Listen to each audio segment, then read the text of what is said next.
my name is Amy Skinner, and this is my presentation on Presenting to Win by Jerry Wiseman. This is for Business 349 at Cal Baptist University. A little introduction about the author. His name is Jerry Wiseman. He is a corporate presentations coach. He is a 5-time best-selling author, which includes the book Presenting to Win. His clients include Yahoo, Intel, and Microsoft. That's only a few. There's a ton more, but those are ones that a lot of people can recognize as being big companies, and he teaches them how to make presentations. Presenting to Win is a best-selling book. It covers multiple aspects of presentations, including design, which is not only colors and backgrounds and graphs, but also covers the way that information is set up on the screen, can provoke different emotions from the listener. The WIFI, which is what's in it for you, the audience, getting to know your audience before the presentation to make sure that you can accommodate their needs, and presentation preparations. We'll start off with important topics in the book. So the WIFI is one of them. It's what's in it for you. That includes when doing a presentation to make sure that you're presenting to the right people. That if your presentation is for, let's say, accounting, you wouldn't have marketing information in it. You would have accounting information. Or if you're talking to people who only know the basic of the topic, you don't want to give them too much information that they don't know what it is. And the same the other way around. If there is a group of people who are very knowledgeable about a subject, you don't want to do a presentation that doesn't have the information that accommodates that. The classic methods to capture the audience, those include right here the 7 classic opening gambits, which are question, factoid, retrospective and prospective, antidote, quotation, aphorism, and analogy. So out of all of these, all of them can be super important. They grab the attention of your listeners right off the bat, and it gets them focused on the presentation at hand. And in my personal use, I would say that question is probably a really good one to use, because if you ask the audience a question or ask a specific person in the audience a question, then they have to think. They have to stop and think about it.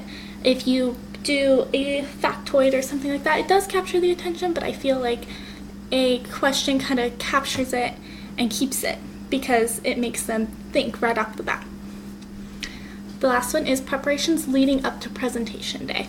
So there are preparations for presentation day also, but the preparations leading up, I think, are really important. Wiseman does cover that you need to practice your presentation a lot before you actually do it. So I think that is something that a lot of people avoid, and he covers that in the book also. It's just really easy to put it off, and then you get there on that day, and it's really hard to concentrate and make sure that you can do the best of your ability because you haven't practiced. So I think that's one of the main things he focuses on, to kind of slowly practice leading up to it. Not all at once, but day after day, practice it, and on presentation day, you'll be great. So the business and corporation, it can be beneficial for students and business professionals. Students can benefit with their grades. If their presentations are good, their grades are going to be good, and it'll help them in their professional career also, because if they have the good grades, they'll be wanted in a business, to be hired in a business. I think business professionals can benefit their company and the career. They can benefit the company by doing a good job at it. If the company keeps growing, that means you still got a job and you're good. and it can help your career, because if you do a good job at presentations, it could open more doors for you. It could, if you're good at your job, open doors, and you can be higher and higher and higher in your business. Okay, for scripture that kind of connects to the business world today, I've got a few. My first one I will cover is Proverbs 29:11, and I'm going to read that for you right now. So that one is, "A fool vents all his feelings, but a wise man holds them back."